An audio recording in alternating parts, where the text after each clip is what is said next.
Un chrétien n'a pas le droit de voler, que les choses soient claires. Et c'est pour ça que la corruption ne sera jamais un chemin d'épanouissement et de bonheur. Peut-être que dans votre paroisse même, il y a des gens qui ont détourné des millions ou des milliards. Et peut-être que parmi nous, là, aujourd'hui, il y a des gens qui ont détourné des millions. Et il y a aussi parmi nous des gens qui n'ont jamais détourné 1 million. Et comme je vous dis toujours, la différence qu'il y a entre ceux qui ont détourné des millions et ceux qui n'ont pas détourné, la seule différence, c'est que ceux qui n'ont pas détourné, c'est parce qu'ils n'ont pas eu l'occasion.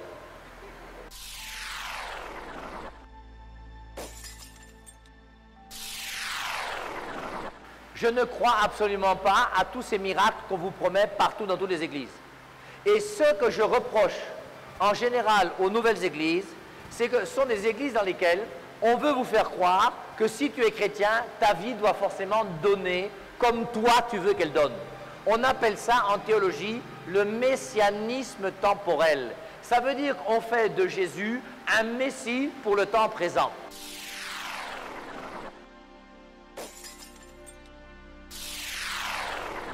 Il faut que dans notre église aujourd'hui, les jeunes garçons comme les jeunes filles soient capables de s'engager à vivre des amitiés qui soient vraies.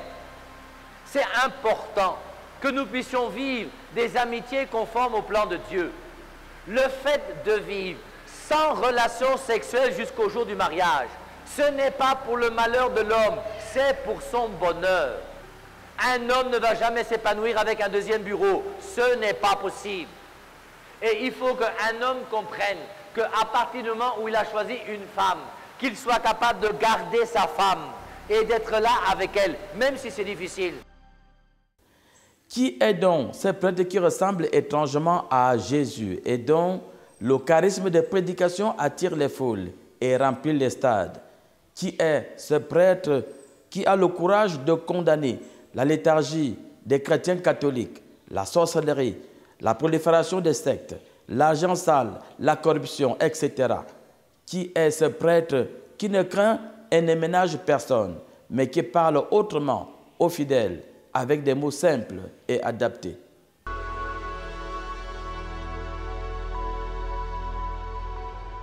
De son vrai nom, Hervé Alphonse Albert Ignard, le père Hervé Marie, que voici tout petit, est né le 28 août 1961, près de Combourg, au nord de la France.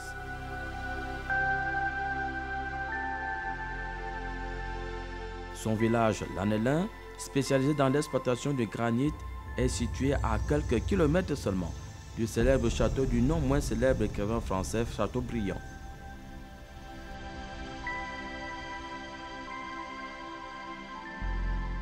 Pour l'histoire, Chateaubriand est né en 1768 et mort en 1848.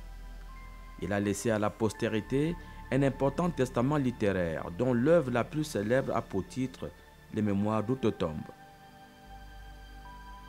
Si le petit Hervé, aujourd'hui devenu grand, ne cache pas sa fierté d'avoir grandi dans un village proche du château de Chateaubriand, il ne tarit pas non plus d'éloges à l'endroit de son père.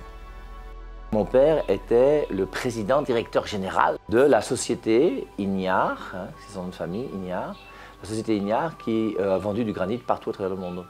Par exemple, le jour où vous allez à Nazareth, la porte d'entrée de l'église de l'Annonciation était faite en granit de la société Ignard.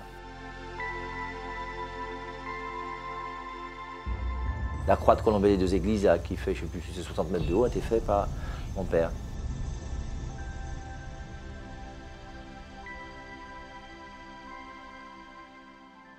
Du côté de la vie chrétienne, nous, on a été, comme toutes les familles catholiques bien pensantes de l'époque, on a été à la messe jusqu'à ce qu'on ait fait sa confirmation. Comme mon père et ma mère n'allaient jamais à la messe le dimanche matin, bon, nous, au bout d'un moment, on leur a dit que comme vous n'allez pas, on va faire comme vous. Nous aussi, on n'ira pas à la messe. Et ils ont dit, il n'y a pas de problème. Et ce jour-là, on a enlevé toutes les croix qu'il y avait dans toute la maison. Chacun des enfants avait une chambre, hein. On avait une grande maison quand même. Et puis, ce jour-là, on a enlevé tous les crucifix de la maison, le salon, la cuisine, les chambres à coucher. On a tout enlevé. Ma mère était prête à ce qu'on mette tout ça à la poubelle. Mon père a dit qu'on ne sait jamais laisser ça au grenier parce que, comme c'est quand même un peu sacré tout ça, là, on ne sait jamais. Il ne faut pas qu'il y ait ça. Voilà. Et on a laissé tous les crucifix là au grenier. Et à partir de ce jour-là, moi, je ne suis plus allé à la messe pendant pratiquement 9 ans. Pendant plusieurs années, effectivement, Dieu est mis entre parenthèses dans la famille Ignard. Mais contre toute attente, un miracle va se produire. Pendant que le petit Hervé, passionné de foot, de jeux de cartes et de sorties, fait son entrée en première année à la faculté de médecine de Rennes, sa mère et sa sœur aînée se convertissent et effectuent plusieurs pèlerinages à San Damiano, en Italie, théâtre d'apparition mariale depuis 1961, coïncidence étrange, année aussi de la naissance du petit Hervé.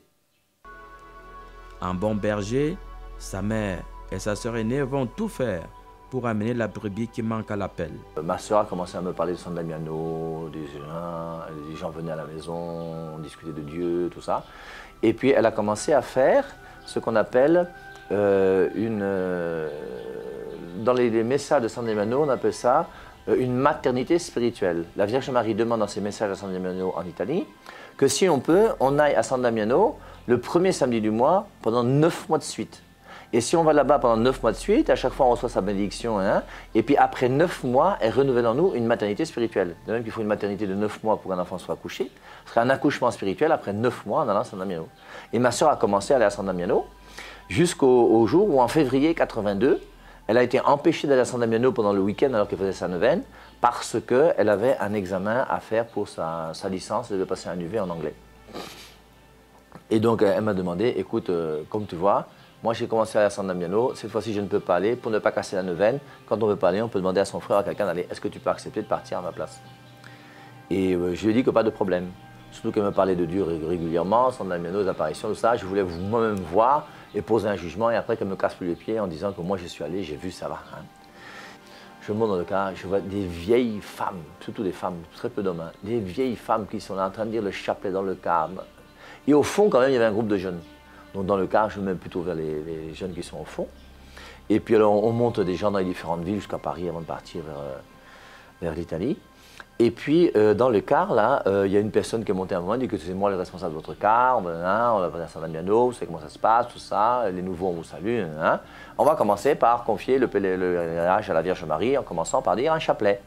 Bon, tout le monde commence à prendre son chapelet, dire son chapelet. Bon, moi, je prends mon livre, je lis tranquillement mon livre. Je ne connaissais même pas le Notre Père et Je vous salue Marie. Hein. J'avais oublié depuis 10 ans qu'il n'avait plus à l'église. Je ne connaissais même pas le Notre Père et Je vous salue Marie, même en français. Et je prends mon livre pour montrer comment je ne suis pas avec eux. On est ensemble, mais je ne suis pas là. Et donc, premier chapelet, ensuite deuxième chapelet, troisième chapelet. Après, on a rencontré un autre car quelque part. Et puis, avant d'arriver en Italie, on était passé par la Suisse. Et en Suisse, là, c'est là où on s'arrêtait pour avoir la messe. Donc tous les gens du premier car vont à la messe, les gens du deuxième car vont à la messe. Les deux chauffeurs des deux cars, eux, s'assoient à une table quelque part pour boire un coup. Et moi, je suis resté boire un coup avec eux. Je n'étais pas à la messe depuis 10 ans, c'est pas ce que j'avais fait. Donc on a bu une bière ensemble là, avec les chauffeurs de car. Après la messe finie, on remonte dans le car, on arrive à San Damiano. Et à San Damiano, là, bon, en arrivant, on nous dit, bon, allons au jardin, là où la Vierge Marie est apparue. Hein.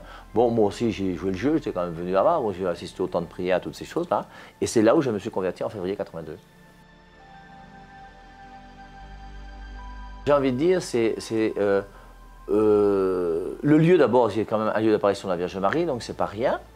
Ensuite, c'est voir tous ces gens qui quittent leur activité pour venir faire un week-end dans un lieu.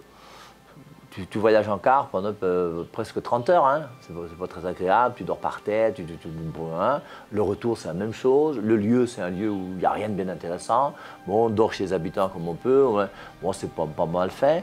Ensuite, il y a tout ça qui a joué, je crois. Et puis, la prière, première prière, le matin c'est à 5 heures, il fait très froid en Italie à 5 heures en février, un rosaire en latin. Ave Maria, gratia plena, je ne connaissais même pas en français. Moi, c'était en latin. 1 heure, un quart de temps où on te dit du Notre Père, de Je vous salue Marie, du latin, tu chantes le credo, tu chantes. tu t'ennuies à mourir. Après ça, on marche 3 km à pied pour aller à l'église. Parce qu'il n'y a pas le droit de célébrer la messe sur le lieu qui n'est pas encore reconnu par l'église. Donc il fallait aller à 3 km. Mais en allant à 3 km, les gens sont là, ils chantent, ils plaisantent. Très bonne ambiance, hein.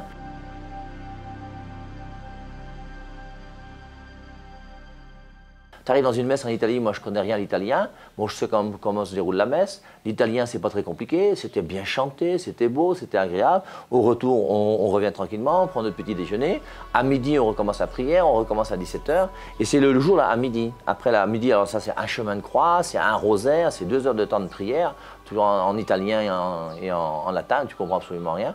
Et puis à la fin on dit que bon là, mettons-nous à genoux, la Vierge Marie va nous bénir. Je me suis mis à genoux, j'ai été béni, et là j'ai commencé à pleurer.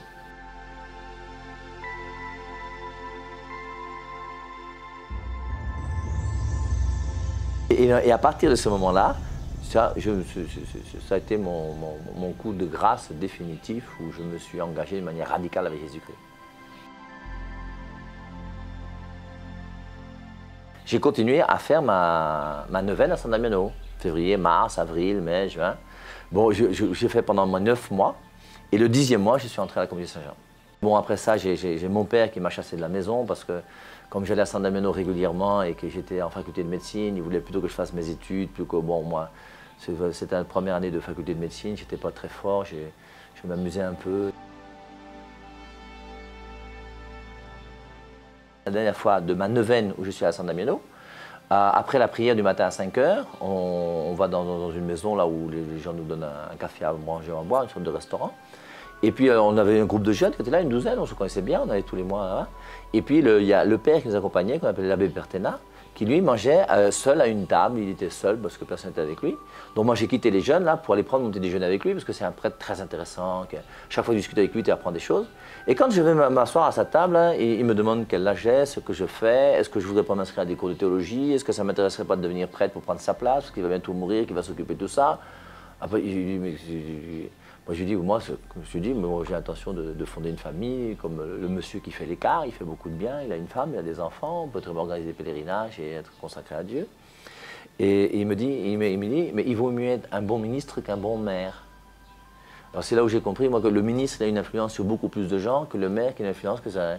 Alors, il me dit que si tu te consacres à Dieu d'une manière totale dans la vie religieuse ou dans le prêtrise ou le sacerdoce, tu feras plus de bien que si tu es uniquement dans une famille où tu feras du bien juste autour de toi. Je crois que c'est comme ça que j'ai compris ça.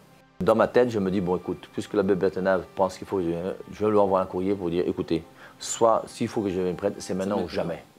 Le petit Hervé est vraiment décidé, mais son corps balance entre le grand séminaire en Italie ou en France.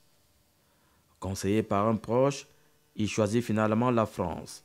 Et le 8 novembre 1982, il frappe à 21 ans à la porte des frères de Saint-Jean à Rimont. Lorsque le prieur est arrivé, je lui ai raconté mon histoire, que j'arrivais de San Damiano, que j'arrive comme ça au hasard à la Communauté Saint-Jean, d'une manière bizarre. Et après, il me dit, ben, écoute, il n'y a pas de souci, on va t'accueillir, tu vas venir, hein, si tu veux partir, tu pars. Il dit, va simplement à la chapelle, il demande à la Vierge Marie si c'est bien à ta place. Je vais à la chapelle, je demande à la Vierge Marie, et je lui dis que, écoute, comme tu vois, Vierge Marie, moi je ne voulais pas venir ici, c'est toi qui m'as envoyé. Une chose qui est sûre, c'est que je ne partirai pas si ce n'est pas toi qui me chasse, que les choses soient claires. Je suis entré ce jour-là à Saint-Jean, je n'ai plus jamais quitté la communauté Saint-Jean. Donc je suis dans cette communauté Saint-Jean depuis 1982. Mais l'important, c'est de se laisser guider par Dieu, non? C'est Dieu qui dirige notre vie, on va faire comment? Dès lors, l'histoire s'accélère. Entre 1982 et 1987, Hervé Alphonse Albert Ignard prend l'habit, fait ses vœux d'obéissance, de chasteté et de pauvreté et prononce ses vœux perpétuels. Le 16 juillet 1987, il foule pour la première fois le sol du Cameroun avec pour destination finale la ville de Bertoua, à l'est du pays. Je l'ai vu arriver dans une... ils étaient à 4. Il n'était pas encore ordonné prêtre, mais il était frère. Alors il était encore tout jeune. Alors c'est devant moi qu'il a été ordonné diacre. J'ai été ordonné diacre même l'année d'après mon arrivée, le 28 août 1988, à la cathédrale de Nicole-Bicon par Monseigneur Lambert Van Hegen. Et puis j'ai fait mes premiers pas et mes premières âmes apostoliques ici. J'ai envie de dire que j'ai mis sur place une aumônerie dans laquelle à la fin, quand je suis parti 10 ans plus tard, il y avait quand même 400 jeunes qui s'inscrivaient chaque début d'année. Et j'ai fait la catéchèse dans les lycées et collèges, jusqu'à 30 heures de catéchèse par semaine pendant 8 ans. Sans compter les 10 études bibliques que je faisais en plus, le soir ou dans la journée, dans les quartiers, dans les municités, dans les familles même. Donc c'est vrai que Berthois, c'est un milieu dans lequel j'ai quand même énormément et beaucoup travaillé. C'est la communauté qui m'a épaulé, qui m'a donné tous les moyens nécessaires pour pouvoir évangéliser.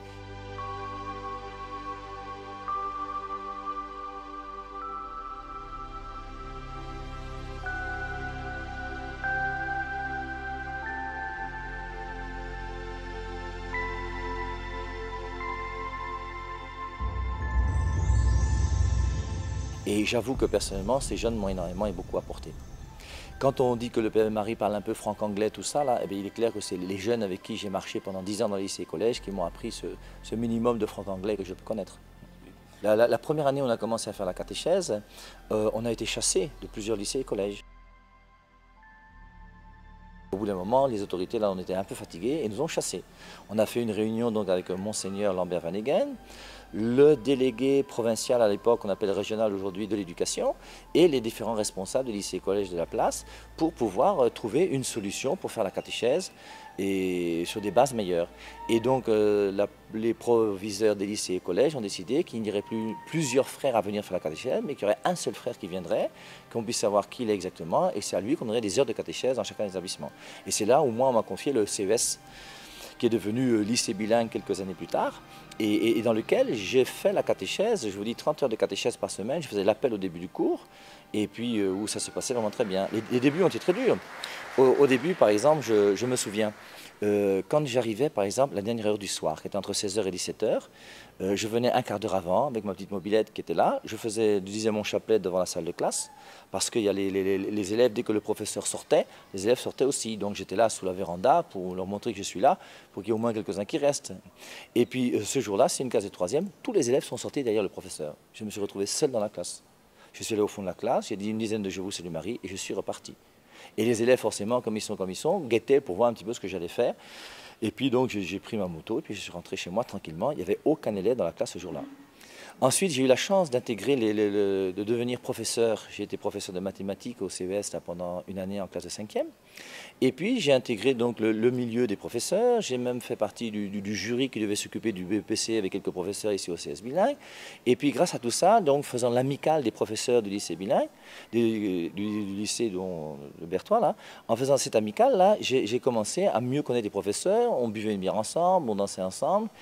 Sur le plan associatif, le père avait été très bon. Il nous accompagnait dans nos amicales et à la fin, on lui demandait d'accompagner tel responsable, tel monsieur, tel couple. Il le faisait et il revenait reprendre les autres pour aller les accompagner. Une fois que tu commences à déposer tous les professeurs chez eux à la maison, ils commencent déjà à te respecter, à te trouver sympathique. Et le même professeur qui avait tous les élèves qui étaient sortis en classe de 3e, là, je suis arrivé quelques semaines plus tard, comme je l'avais amené dans sa voiture à 2 h du matin jusqu'à chez lui, quand il sort et qu'il me voit sous la véranda, il disait « Entrez en classe ». Il dit « Mon père, viens, chef de classe, si un élève sort ici, tu me donnes son nom. Un prêtre vient vous faire la catéchèse et vous fuyez ». J'ai commencé à faire ma catéchèse, tous les élèves étaient là.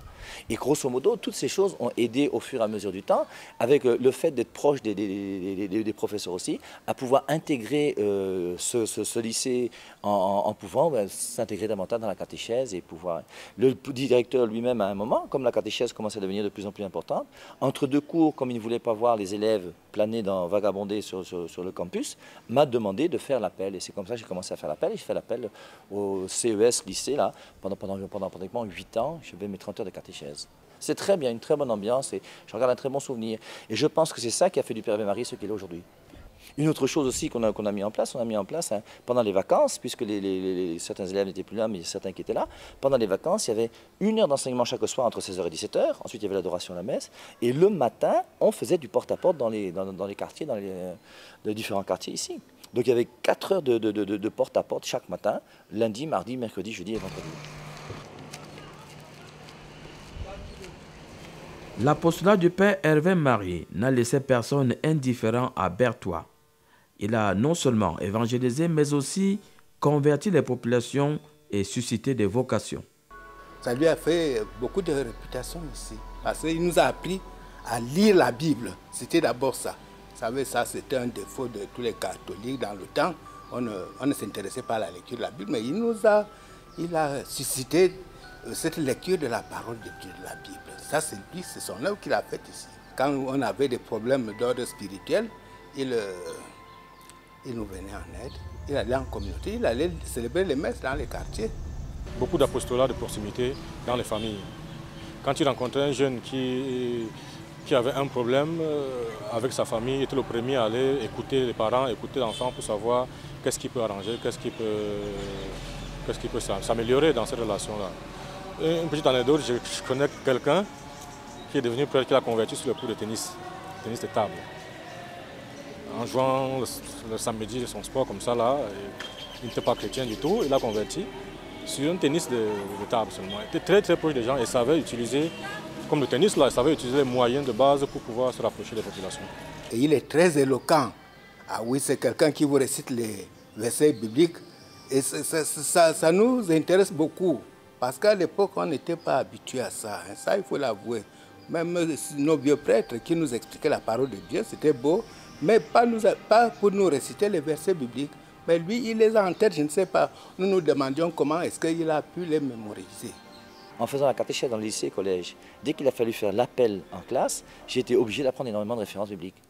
Parce que dès que tu arrives dans une classe, auparavant, les 2 premières années, on a fait la catéchèse. Il y avait 5 jeunes qui venaient. Tu avais l'enfant d'un parent qu'on connaissait bien, tu avais les 2 qui faisaient la catéchèse, tu avais celui qui servait la messe. Ils étaient obligés de venir, sinon ils savaient qu'on allait leur faire ça dur. Donc, et une fois que tu te retrouves devant 80 élèves, ou quelquefois 110, même comme c'est arrivé dans certains lycées et collèges, eh bien, tu te retrouves devant des gens qui sont là et qui ne sont pas tous catholiques. Et dès que tu dis que mon nom c'est Père Hervé Marie, tu peux être sûr que dès que tu te tournes, tu as 3 doigts ou 4 doigts qui sont levés. Pourquoi on vous appelle Père? Matthieu 23, 9 dit n'appelez personne Père sur la terre. Donc Jésus-Christ a dit n'appelez personne Père, vous dites qu'on vous appelle Père et Marie. Alors après, tu es obligé toi-même d'apprendre tes références et d'être capable de justifier que Jésus-Christ a dit Matthieu 23, 9 n'appelez personne Père, c'est vrai, mais il a dit aussi Matthieu 19, 19 honore ton Père et ta Mère. Jean 8, 44 votre Père à vous, c'est le diable parce que vous êtes des menteurs. Et Saint Paul s'est fait appeler Père des habitants de Corinthe dans Corinthiens 4, 15. Et à cause d'un exemple comme celui-ci, tu es obligé d'apprendre des références. Et ces exemples à multiplier par tous les problèmes qu'il y a avec la Vierge Marie, le baptême, les machins, hein, fait que tu es obligé de multiplier tes références et au bout d'un moment, tu vas retenir plein de références bibliques parce que c'est toujours les mêmes questions qu'on te pose au début de chaque année. Et j'ai été ensuite amené à faire une catéchèse qui ne soit plus une catéchèse uniquement catholico-catholique, puisqu'il y avait des gens qui étaient de toutes les églises, et une catéchèse qui était beaucoup plus biblique. Et en général, quand je préparais mes 30 heures de catéchèse, dans mes 30 heures de catéchèse, je prenais toujours au moins 2-3 références bibliques pour ajuster le cours que je faisais. Et donc, à partir du moment où tu répétais ces 3 références bibliques 30 fois par semaine, ça fait 3 références bibliques qui sont calées là. Tu fais ça 30 semaines par an pendant 8 ans, au bout d'un moment, ça fait beaucoup de références qui restent calées là. Ce n'était pas facile, hein. Vous savez, c'était quand même un changement d'une habitude. C'était devenu, pour nous, on ne connaissait pas ça. Ça, il faut l'avouer. On ne connaissait pas ces choses-là, les campagnes d'évangélisation. On savait que c'est à l'église qu'on va écouter la parole de Dieu. Bon, dans les célébrations eucharistiques. Mais lui, il a amené ce mot-là qui paraissait un peu étrange. Pas étrange, mais on savait qu'il existait la campagne, mais c'est lui qui a fait vivre concrètement cette campagne d'évangélisation. Il a commencé par nous inculquer cette notion-là. J'ai beaucoup travaillé contre les témoins de Jéhovah ici à Berthois. Vous savez qu'à Berthois, on a fait des sessions contre les témoins de Jéhovah. Parce que j'ai étudié les témoins de Jéhovah pendant 1 an et demi, à raison d'1 heure et demie par semaine. Et la raison, c'est que dans le lycée où j'étais, justement, il y avait un professeur d'allemand qui était témoin de Jéhovah. Et les élèves de classe allemande me disaient mon père, Noël n'est pas une fête chrétienne. Chaque année à Noël, tous les professeurs de classe allemande me disaient que Noël n'est pas une fête chrétienne. Et il y a quelques jeunes de l'aumônerie qui étaient là-bas qui me disaient que c'est monsieur, le professeur d'allemand, qui dit que Noël n'est pas une fête chrétienne. Alors je suis allé le rencontrer, jusqu'à 2 fois d'ailleurs. Et la 2e fois, il m'a chassé de chez lui et depuis, on ne sait plus jamais saluer. Un jour au lycée, même, je lui ai tendu la main, il m'a pas tendu la main, depuis ce jour-là, ça a été fini. Et donc, j'ai voulu savoir qui était les témoins de Jéhovah. Et donc, j'ai commencé à me former chez un papa témoin de Jéhovah que j'aime beaucoup, qui s'appelle Papa Séverin. Et je suis allé chez lui pendant 1 an et demi, à raison d'1 heure et demie par semaine, chaque mardi. Et j'ai beaucoup fréquenté les témoins de Jéhovah, j'ai beaucoup étudié les témoins de Jéhovah.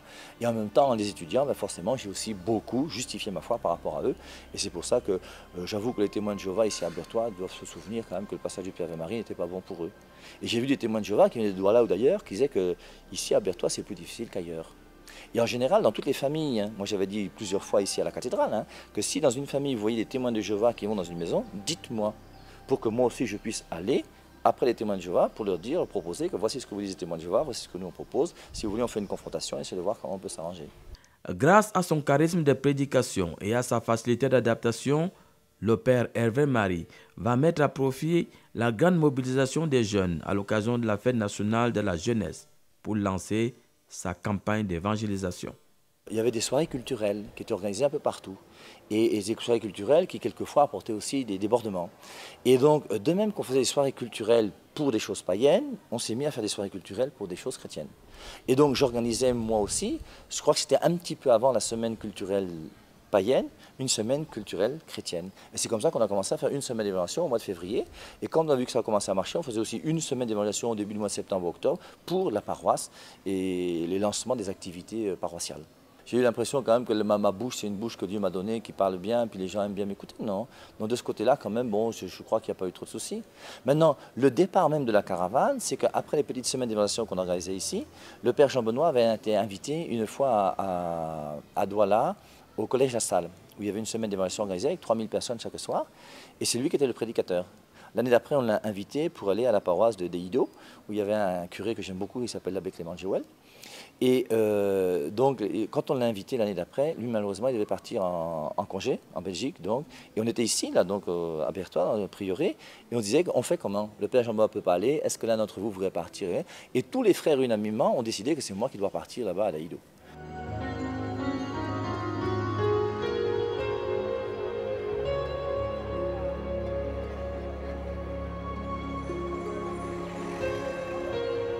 Arrivé là-bas, j'ai fait mes petits jours, c'était 3 journées qu'il y avait à faire, 3 soirées de prédication. Hein. Et le groupe organisateur a trouvé ça très bien. Il m'a invité l'année d'après. Et c'est comme ça que progressivement, on a commencé à faire des semaines d'évangélisation. Alors on a structuré la semaine d'évangélisation avec les réponses aux questions, le temps de louange, parce qu'auparavant il n'y avait pas de louange. Ensuite avec la messe des malades à la fin. Enfin, on a mis les choses en place progressivement. Et après, pendant je sais pas, peut-être une dizaine d'années, on a fait 40 semaines d'évangélisation à travers tout le Cameroun, chaque année.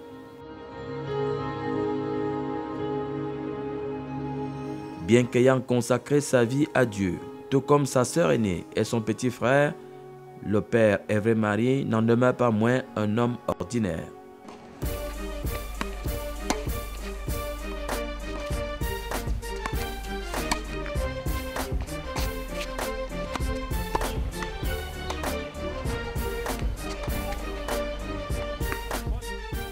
Je me suis mis au tennis régulièrement, je viens ici autant que je peux. Si je peux venir chaque jour, je viens chaque jour, mais c'est rare que je puisse venir chaque jour. Comme je voyage aussi pas mal, mais quand je suis ici, je fais un effort pour venir au moins 3-4 fois par semaine au tennis. Parce que c'est important. On dit qu'il faut que l'esprit soit sain dans un corps sain. Et donc le fait de chasser un peu la sueur et toutes ces choses-là, ça me plaît beaucoup.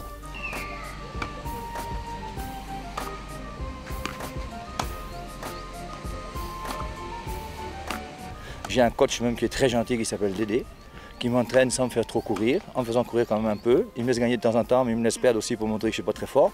Mais c'est formidable, l'ambiance est bonne et tout va bien. Il joue très bien et il a appris très vite. Il est très intelligent, très assidu, hein. Il est très appliqué, il aime travailler et c'est ça les qualités pour être un bon sportif. Il joue bien, il joue bien. Homme de principe et profondément religieux, le père Hervé Marie ne craint pas le qu'en dira-t-on. La bière et le bar, il connaît. J'aime la bière, je ne peux pas dire que je n'aime pas la bière. Mais la bière n'est pas... je ne suis pas esclave de la bière, ça c'est clair. Mais je ne vois pas comment, si ça me fait plaisir de prendre une bière, je vais refuser une bière. Les seuls jours où je vais refuser de boire une bière, c'est le mercredi saint et le vendredi saint, ça c'est clair. Hein, ou sinon, il y a des jours dans lesquels je veux jeûner ou faire un effort, c'est très bien. Mais sinon, en général, si j'ai l'occasion de boire une bière et que ça me fait plaisir de boire une bière, je prends ma bière sans problème et sans souci.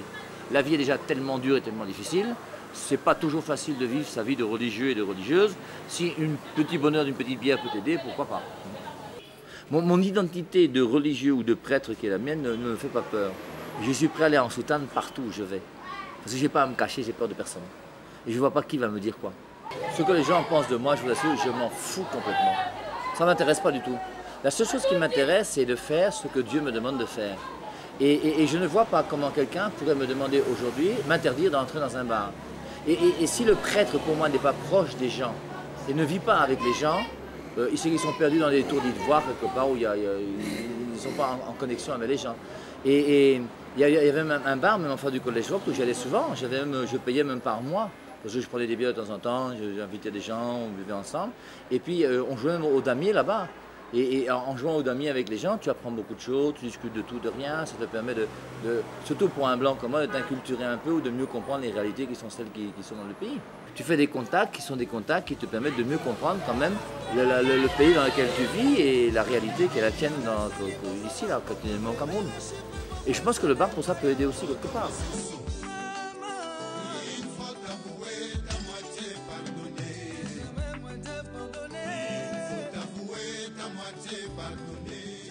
Je n'aime pas trop sortir la nuit, même quand j'étais jeune. Quand j'étais jeune, je n'aimais pas trop les boîtes de nuit. Il y a trop de bruit, il y a des cigarettes, l'alcool d'abord est très cher, moi j'avais pas beaucoup d'argent. Quand j'étais jeune, j'avais ma soeur qui est devenue religieuse, qui m'a appris à danser le rock. Et je dansais très très bien le rock avec ma soeur. Et c'est vrai qu'il m'est arrivé quand même d'aller en boîte ici au Cameroun, par exemple. Je suis allé en boîte quelques fois, non? Je suis allé au 4e protocole à Douala. Il m'est arrivé d'aller au Ritz à Bafoussam parce que je connaissais le propriétaire et puis j'étais avec des jeunes qui voulaient, bon, on est allé une fois ou l'autre. Et il est clair que je ne danse pas avec un garçon. Et quand je danse avec des filles. Oui. Et personnellement, je ne suis pas contre les gens qui vont en boîte, mais la boîte, c'est pas ma tasse de thé. Et je ne pense pas que la boîte soit le meilleur milieu de pouvoir s'épanouir sur Terre aujourd'hui. Qui est réellement le Père Hervé Marie? Un prédicateur, un faiseur de miracles ou un chasseur de démons? Avec l'apostolat qui est le mien aujourd'hui, j'ai été en contact avec des gens qui sont possédés. Donc forcément, il m'arrive d'imposer les mains sur la tête de quelqu'un et de chasser un démon quand il dérange, ça c'est clair.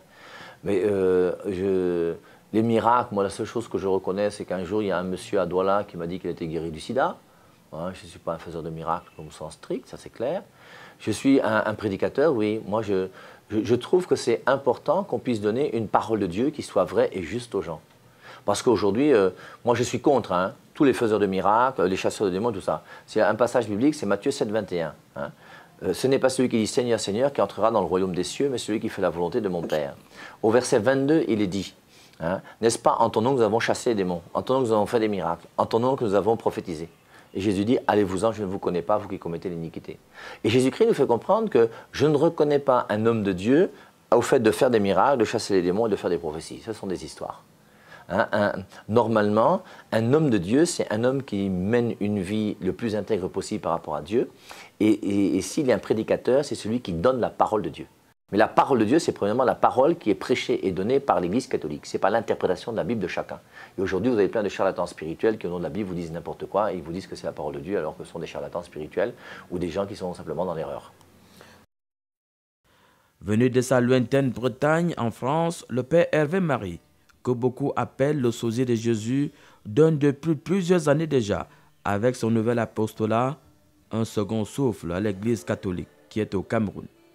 Habituellement, la première semaine d'évangélisation qu'on fait quand on va dans une paroisse, le premier thème du lundi soir, c'est « N'ayez pas peur ». Parce qu'il faut d'abord que c'est un thème qui est intéressant parce qu'avec ça, tu arranges un peu tout. C'est le caterpillar qui passe, tu enlèves tout ce qu'il faut enlever, tu mets les choses au clair. Alors en général, c'est n'ayez pas peur de la sorcellerie, n'ayez pas peur de faire la volonté de Dieu, n'ayez pas peur des problèmes d'argent, n'ayez pas peur de la mort. Et dedans, tu montres comment que celui qui a Dieu est plus fort que la mort, c'est aussi financier, normalement il n'y a pas de problème quand on est chrétien. Et puis bon, et même par rapport à la sorcellerie. Et donc tu mets les choses au clair pour que le chrétien sache réellement qu'il est enfant de Dieu, fils de Dieu, fils du Dieu Tout-Puissant, et qu'il ne peut pas avoir peur de la sorcellerie, de toutes ces choses. Deuxième thème, la nouvelle naissance, donner sa vie au Christ. C'est un thème qui malheureusement a été un peu oublié dans l'Église catholique et très développé dans les nouvelles églises. Et là, les nouvelles églises ont raison de développer un thème comme celui-ci, c'est qu'il y a des gens qui vont à la messe chaque dimanche, mais s'ils ne changent pas de vie, ils iront en enfer. Je ne veux pas venir à la messe chaque dimanche et aller chez les marabouts, c'est absolument impossible. Je ne peux pas aller à la messe chaque dimanche et avoir un deuxième bureau. Je ne peux même pas aller à la messe chaque dimanche et ne pas être marié à l'église. Il faut quand même quoi. Donc, et c'est pour ça qu'à partir du moment où je vais à la messe chaque dimanche, si je dis que j'aime Jésus, eh bien, il faut que cet amour pour Jésus puisse s'accompagner d'une manière de vivre qui soit chrétienne. Le troisième jour, c'est amour et sexualité dans le plan de Dieu, pour aider les gens à découvrir ce que c'est que le mariage chrétien, et les jeunes garçons et les jeunes filles à pouvoir vivre des amitiés qui soient des amitiés conformes au plan de Dieu. Et donc le jeudi soir, c'est pourquoi je suis catholique.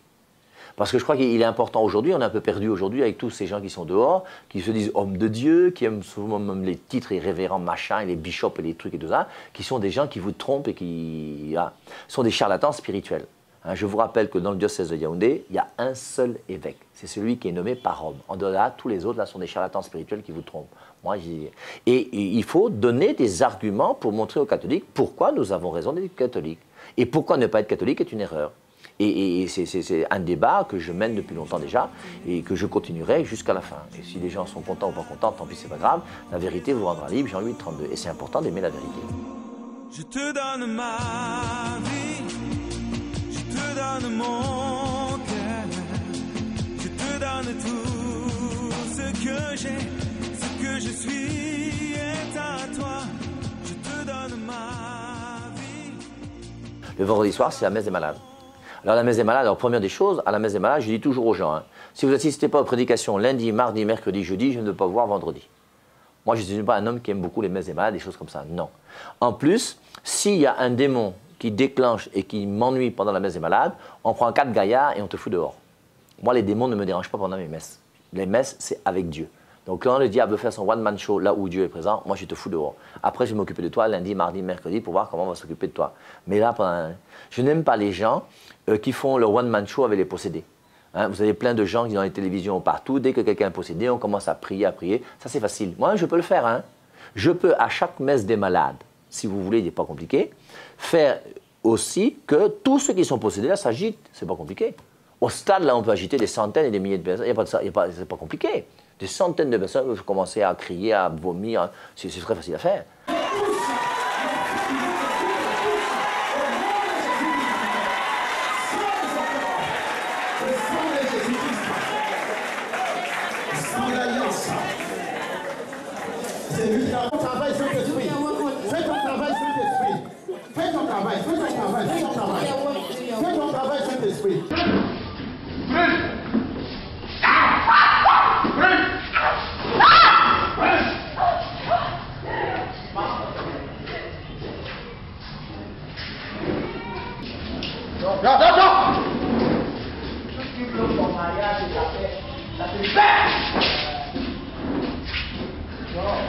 Qui es-tu? Qui es-tu? Qui es-tu? Hein? Qui es-tu? Qui es-tu?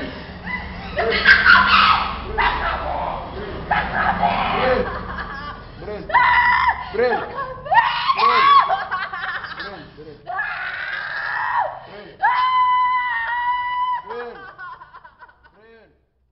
Mais ça ne sert à rien. Et ces gens qui font ça sont des gens qui font un one-man show pour essayer de montrer qu'ils sont plus puissants que le diable. Non, ça n'a pas de sens. Et c'est pas comme ça qu'on aide des gens. Moi, j'ai prié sur des gens qui ont été délivrés de problèmes maléfiques, mais en général, il est clair que je ne le fais jamais dans des lieux publics, des assemblées. Je fais ça dans mon oratoire avec l'accord de mon évêque. Point. C'est tout. Et c'est comme ça qu'on travaille quand on est un véritable homme de Dieu, pour moi en tout cas. Que ma vie soit une fleur, un parfum pour toi, Seigneur. Que ma vie soit une fleur, un parfum de bonne odeur. Et devant toi, Seigneur, devant toi je me répands. Aide-moi ce que tu voudras. Devant toi je me répands. Aide-moi ce que tu voudras. Oui, que ma vie soit une fleur, un parfum pour toi, Seigneur. Que ma vie soit une fleur, un parfum de bonne odeur. Oui,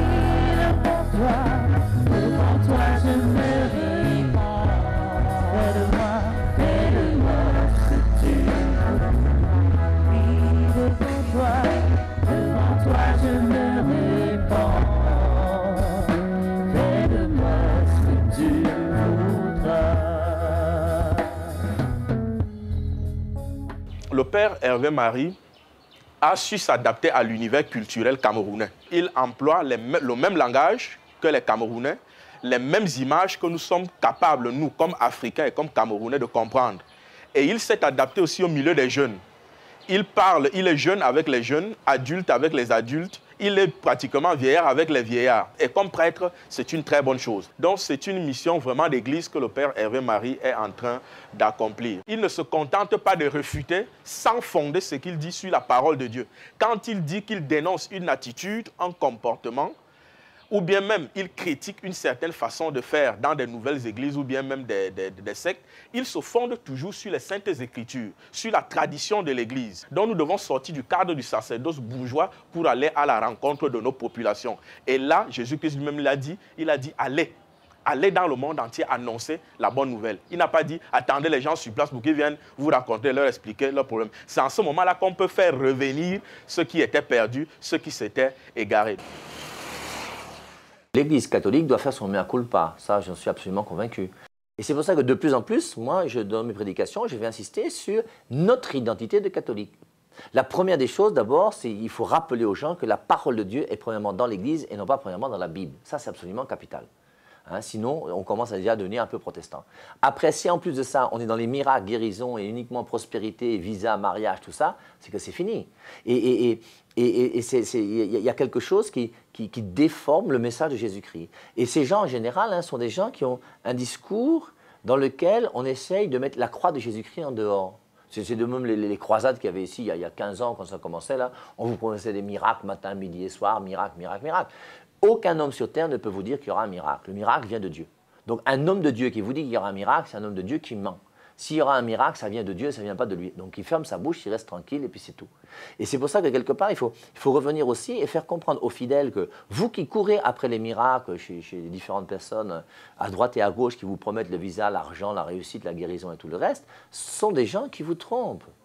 Et on ne court pas dans une église parce que dans une église, on va me donner un miracle, on va me donner du travail.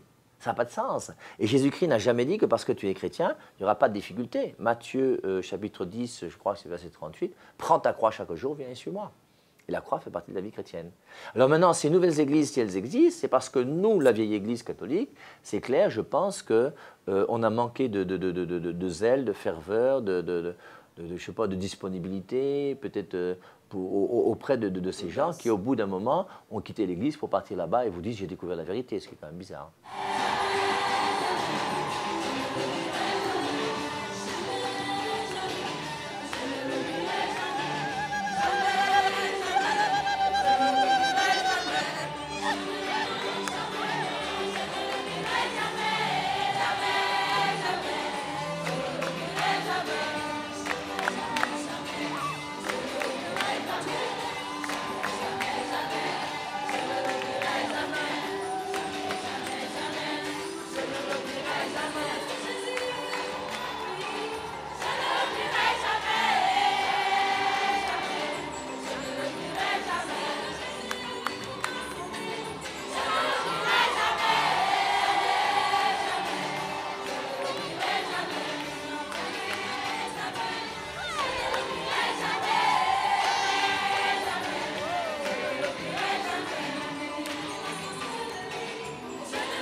Le Père Hervé Marie est un pionnier de la nouvelle évangélisation parce que la nouvelle évangélisation n'est pas à venir ou bien elle n'est pas en train de commencer. La nouvelle évangélisation a déjà cours depuis plusieurs années. Et justement, dans l'entrée dans la nouvelle évangélisation, très peu ont compris qu'il fallait faire comme lui. Donc c'est un pionnier de la nouvelle évangélisation, c'est-à-dire quelqu'un qui a compris ce qu'il faut faire et qui peut entraîner beaucoup d'autres pasteurs dans cette méthode-là, qui est une bonne méthode de nouvelle évangélisation. Et je voudrais d'abord souligner que justement la nouvelle évangélisation consiste non pas à chercher à qui apporter la parole de Dieu, mais plutôt à porter l'évangélisation à ceux qui autrefois étaient par exemple chrétiens catholiques et qui sont allés dans l'église réveillée. C'est comme une reconquête de nos anciens fidèles. C'est exactement ce que fait le Père Hervé Marie. Dire aux anciens catholiques, si je puis m'exprimer ici, vous avez fui l'église catholique pour aller voir ailleurs. Parce qu'on vous a promis ci, on vous a promis ça, on vous a dit ci, on vous a dit ça. Non, ce n'est pas de ça qu'il est question. Revenez dans l'église catholique parce qu'en fait, voici les véritables valeurs, n'est-ce pas, que vous devrez retrouver dans l'église catholique. Et voici d'ailleurs ce qu'on ne vous a pas dit de l'autre côté, mais que nous devons vous dire et que nous sommes donc en train de vous proposer maintenant. Maintenant, nous te prions, nous te demandons, parce que tu es là dans le Saint-Sacrement de l'autel, toi, lumière du monde, qui es venu à Bethléem pour faire la joie des bergers, la joie des pauvres et des petits, pour donner la paix à ce monde. Donne-nous ta paix ce soir. Donne ta paix à nos cœurs, dans nos âmes, dans nos vies. Viens penser aux blessures, nos cœurs brisés. Ma joie la plus grande quand je prêche, c'est de prêcher dans un stade. Quand tu es dans le stade, là, sur la place sur l'herbe à la place de l'étoffice, que tous les gens sont là et qui t'écoutent, et c'est quand même magnifique et formidable, c'est clair.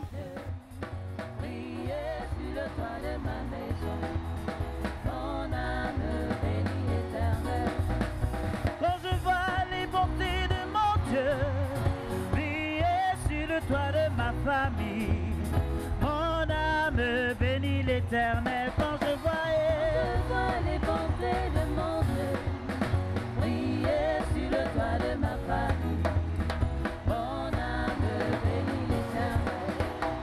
Quand je vois les bontés de mon Dieu briller sur le toit de mes études, mon âme bénit l'Éternel. Quand je vois les bontés de mon Dieu briller sur le toit de mes études, mon âme bénit l'Éternel. Oui, mon âme bénit l'Éternel. Mon âme bénit l'Éternel. Mon âme bénit l'Éternel. Mon âme bénit l'Éternel. Oui, mon âme bénit l'Éternel. Il bénit l'Éternel. Je bénis de tout cœur. Mon âme bénit l'Éternel. Mon âme bénit l'Éternel.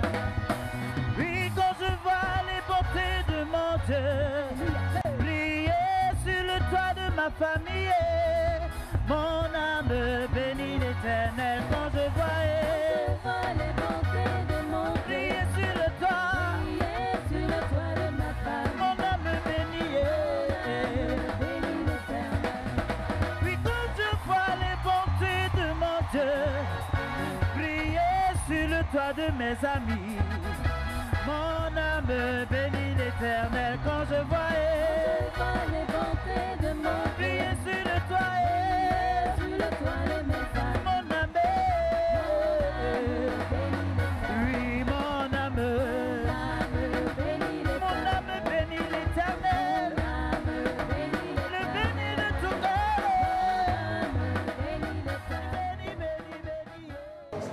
Je viens de vivre une très grande célébration qui me fait dire que ce mouvement a pris de l'ampleur, une très grande ampleur, et qu'il devient significatif comme expression de la foi dans l'archidiocèse de Yaoundé. Nous pouvons parler honnêtement d'une méga paroisse qui n'a pas d'équivalente dans la sphère pastorale actuelle. Donc nous formulons les vœux les plus encourageants, que cette expérience se prolonge, s'étende et devienne un rassemblement incontournable pour tous ceux qui adhèrent à ce mouvement de la foi.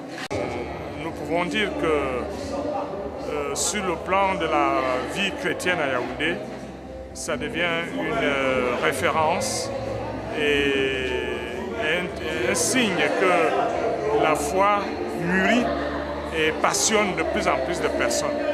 Donc je rends grâce à Dieu pour ce que les gens vivent comme cheminement.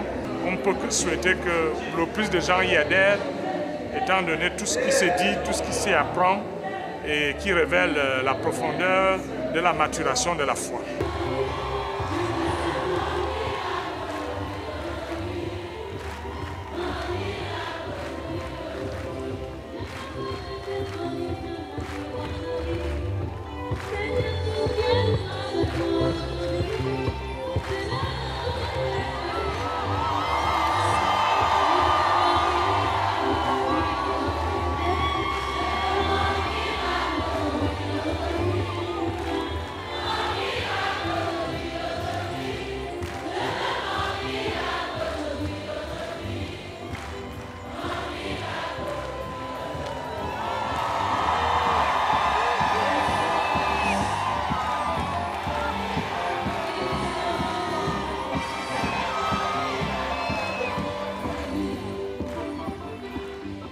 aujourd'hui, quand on me demande mon nom, hein, je ne dis plus que je m'appelle Père Hervé Marie, je dis que je m'appelle Madame Jésus.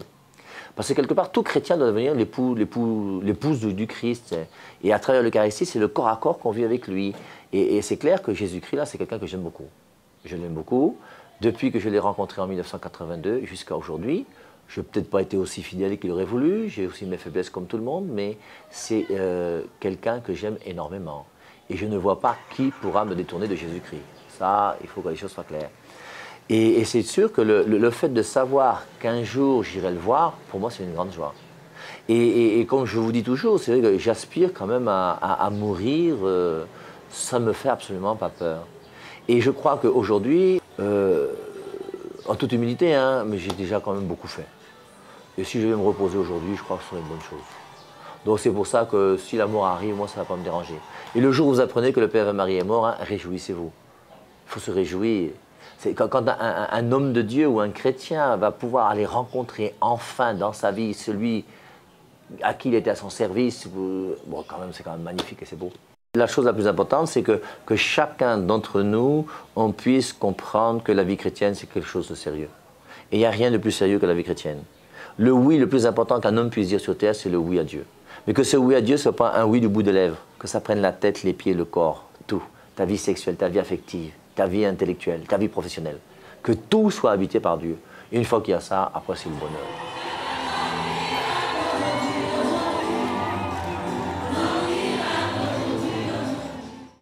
Le nouvel apostolat que pratique le Père Hervé Marie constitue à nos yeux un message clair à l'endroit du clergé local, jusque-là emmuré en paroisse dans une sorte de sacerdoce bourgeois, loin, très loin des fidèles. Il s'agit donc ici d'une interpellation à évangéliser comme le faisait Jésus en accompagnant et en encadrant spirituellement les fidèles dans leurs difficultés quotidiennes. Bonsoir.